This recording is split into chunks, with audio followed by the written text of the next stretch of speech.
Abençoado, sou Ferreira Guimarães e essa é mais uma reflexão teológica cristã social entre o livro A Pedagogia do Oprimido e a Palavra de Deus em Mateus, capítulo 28, versículo 20. E disse Jesus, o mestre dos mestres: Ide por todo o mundo e fazeis discípulos em todas as nações, inclusive o Brasil, ensinando-os a praticar todos os meus ensinamentos, conforme eu vos ensinei. Eis que estou convosco todos os dias, inclusive 2021, até a consumação dos séculos. Palavras do Senhor. A pedagogia do oprimido é um dos mais conhecidos trabalhos do educador e filósofo, advogado como eu, brasileiro Paulo Freire, patrono da educação brasileira. Foi exilado, político acusado de ser marxista, com mais de 1 milhão de cópias vendidas. É o terceiro livro mais citado em trabalhos acadêmicos da área de ciências sociais mundialmente.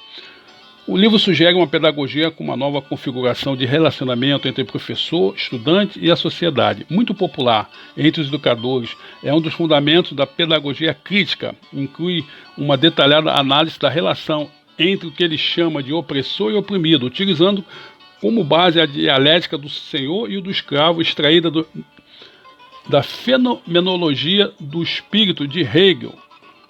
O livro foi escrito em 1968, quando o autor encontrava-se no exílio no Chile, proibido no Brasil. Somente foi publicado no país em 1974, ainda sob o regime militar que governou o Brasil entre 64 e 84. Em Portugal, o livro foi publicado pela primeira vez em 1972. A pedagogia do oprimido divide-se em 4 capítulos: justificativa da pedagogia do oprimido, a concepção bancária da educação como instrumento da opressão educacional, seus pressupostos, suas críticas, a dialogicidade, essência da educação como prática da liberdade, e a teoria da ação antidialógica. A teoria da ação antidialógica é característica das elites dominadoras, centrada na necessidade de conquista na ação dos dominadores, que preferem dividir para manter a opressão e deixar que a invasão cultural somada à manipulação desqualifique a nossa entidade, que não considera o ser humano como ator e sujeito do seu processo histórico, que impõe a cultura da manipulação e da falsa admiração do mundo, lançando mão de mitos para manter o status quo e manter a desunião dos oprimidos, os quais divididos ficam enfraquecidos e tornam-se facilmente dirigidos e manipulados. A ação cultural está a serviço da opressão, consciente ou inconscientemente, por parte de seus agentes. É no serviço da libertação antidialógica que se encontra a possibilidade de superação do caráter de ação induzida, bem como no objetivo libertador da ação cultural dialógica se acha a condição para superar a dominação. O que pretende a ação cultural dialógica não pode ser o desaparecimento da dialeticidade, permanência, mudança, mas superar as contradições antagônicas que resulte a libertação dos seres humanos. A pedagogia da libertação, intrínseca na pedagogia do oprimido, busca conscientizar as pessoas tanto sobre o processo de aprendizado, incentivando a autorreflexão sobre o ato de aprender e de enxergar a realidade, como devem também conscientizar sobre a ideologia opressora, tendo como compromisso a libertação da transformadora vida caótica dos historicamente oprimidos, reconhecendo que a libertação deve ocorrer no todo, tendo na educação como fundamental agente formal libertador socio-humanitário. Freire enfoca que a sociedade e ao poder público urge instaurar a transformação da realidade que assole o Brasil, onde que o opressor carece de uma teoria para manter sua ação dominadora. Os oprimidos, concomitantemente, carecem de uma teoria de capacitação socio-humanitária libertadora. Caso contrário, ao alcançar o poder, acabam oprimindo mais ainda o povo do que seus antigos libertadores.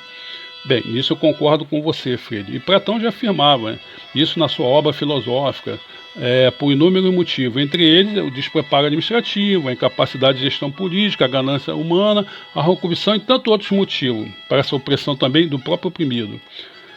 Freire Mas eu quero fazer uma humilde observação. Antes de você, o inglês missionário cristão da Igreja Congregacional Frank Charles Laubach, foi criador do método Laubach de alfabetização pela Bíblia, Alphalite, em 1955, nas Ilhas Filipinas. Criou a Fundação Laubach de Alfabetização. Doravante expandiu seu programa para mais de 34 países em desenvolvimento, inclusive o Brasil, até o final da sua vida em 1970. Trabalhou em palestras realizadas em diversos países com o propósito de difundir a alfabetização e a cultura para o jovem adulto. Afirmava: o analfabeto não deixa de ser uma pessoa instruída pelo fato de não saber ler e escrever. Ele é uma pessoa isolada do conhecimento formal. Promover a alfabetização é mudar a consciência desta pessoa, reintegrando ao meio em que vive, colocando no mesmo plano de reconhecimento de direitos humanos fundamentais. No Brasil, esse método foi introduzido pelo próprio Laubach Freire em 1943, a pedido do governo brasileiro. Naquele ano, esse educador cristão veio ao Brasil a fim de explicar sua metodologia, como já se fizeram em vários outros países latinos-americanos.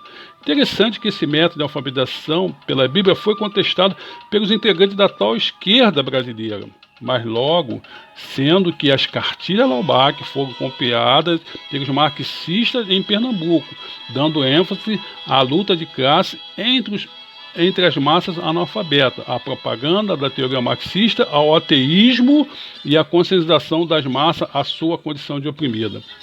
Segundo alguns renomados literários, o autor dessas novas cartilhas marxistas era você, Paulo Freire, que emprestou seu nome à nova metodologia como se ela fosse de sua autoria. Fala sério, né, Paulinho? Tão culto, mas nessa tu deu mole.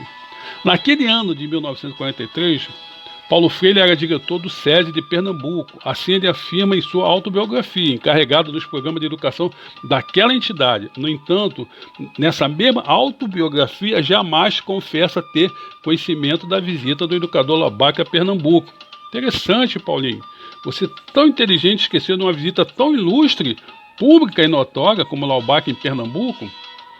Abençoado, como teólogo cristão, discordo de Paulo Freire em gênero e grau, quando ele tece, entre outros elogios, chamando de sacerdotes guerrilheiros, personagens genocidas que exterminaram todos os seus algozes e até mesmo por simples discordância das opiniões políticas, seus próprios compatriotas, como Lênin na página 185, Guevara na página 232, Fidel Castro na página 223, e ainda frisar que a revolução é biófila, criadora de vida, ainda que para criar seja obrigada a deter, tirar a vida de quem detém vidas. Página 233.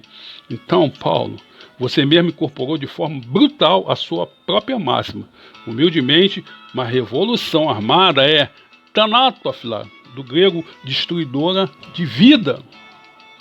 Mas concordo com você, na imensa maioria das vezes, os próprios oprimidos, ao assumirem os seus postos políticos, são tão mais cruéis que os seus antigos opressores, o que é o caso, fatidicamente, do panorama político brasileiro das últimas décadas, seja da tal esquerda, seja da tal direita. A opressão e a corrupção brasileira são ambidestras, roubam e se corrompem com as duas mãos. Paulo Freire, os conhecidos pontos doutrinários, tanto do calvinismo como do arminismo, concordam no tópico de que a maldade é ontológica enraizada nos corações dos seres humanos, seja na condição de oprimido, seja na condição de opressor. A depravação dos seres humanos. Primeiro tópico. Há cerca de 2021 anos, o Jesus histórico, como meu referencial teórico acadêmico, ensinou: os pecados, as mazelas, as violências, as opressões nascem do coração dos seres humanos. Mateus 15, 18. Paulo Freire, a neurociência analisa as múltiplas inteligências e nos ensina da fundamental importância da pedagogia afetiva motivacional. Quando os motivadores da aprendizagem são fatores do bem, o organismo humano libera os hormônios dopamina e serotonina, neurotransmissores do prazer, estimuladores da aprendizagem eficaz. Já quando os motivadores são do mal, ódio, agressão, repressão, vingança, o mesmo organismo libera adrenalina e cortisol, hormônio, neurotransmissores do estresse, bloqueadores da aprendizagem humana. Nelson Mandela, Freire, disse: se ao sair da prisão eu continuasse a odiar os meus algozes, então jamais seria liberto. Ele aprendeu perdão com as próprias opressões. Promoveu o histórico apartheid e se tornou livre e presidente da África do Sul. Mahatma Gandhi, um dos maiores símbolos da não-violência revolucionária, ensinou ao povo indiano a se sentar diante das atrozes espancamentos do Império Britânico e conquistou a independência da Índia. Reverendo Martin Luther King, apesar de pagar com a própria vida por sua passividade política, conquistou os direitos civis dos negros norte-americanos. O método Al-Khalid, de alfabetização pela Bíblia, que segundo inúmeros estudiosos, copiado por você, Paulo Freire, que o próprio missionário Laubach aprendera com o Mestre Jesus, que era pedagogicamente dialogal, que lecionava aos seus alunos, discípulos, no formato amoroso e humanitário, jamais excitando a violência, lutas de classe armada, ensinava a orar e amar os seus piores inimigos, ouvindo e considerando as fundamentais experiências vivenciais, sociogeográfica e histórica de vida. Grande maioria de pessoas, de discípulos, de alunos simples, pobres e oprimida pelo devastador Império Romano.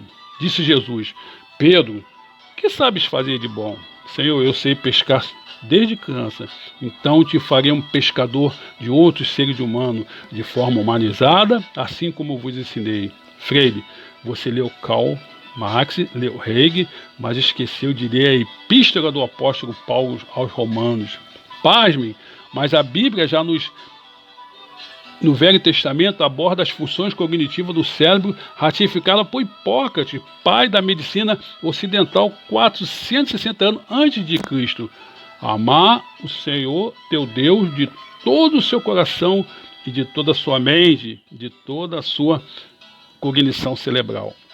Abençoado, só o amor de Cristo enche nossos mentes e corações e desenvolvendo um papel decisivo nesse processo de cura e libertação e torna-se desse oprimido a única semente do desenvolvimento do humano integral ao exterminar definitivamente com esses parasitas invasivos quase indestrutíveis que impulsionam as irrefreáveis ações humanas e contaminam nocivamente o equilíbrio e o dinamismo das construções das nossas próprias instituições e estruturas sociais em geral. Não são as ferramentas, não são as estruturas, não são os métodos, mas cabe ao ser humano mudar suas atitudes e a natureza que ele próprio amaldiçoou por sua própria caótica existência.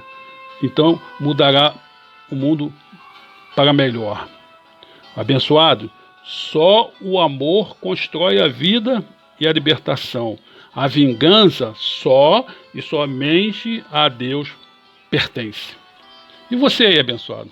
Hoje gostaria de colocar os teus dons à disposição do reino e conhecer mais que um método de alfabetização, mais que um método educativo, mais que uma pedagogia, mas a real e absoluta verdade, o Senhor e Salvador Jesus, que veio não para somente libertar os oprimidos e cativos do pecado, mas para conduzi-lo não para um melhor sistema de governo humano, e sim para uma vida eterna, de verdadeira paz com Deus.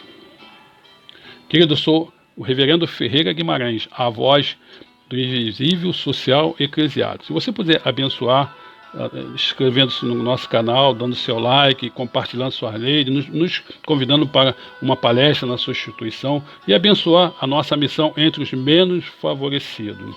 Que Deus possa abençoar você.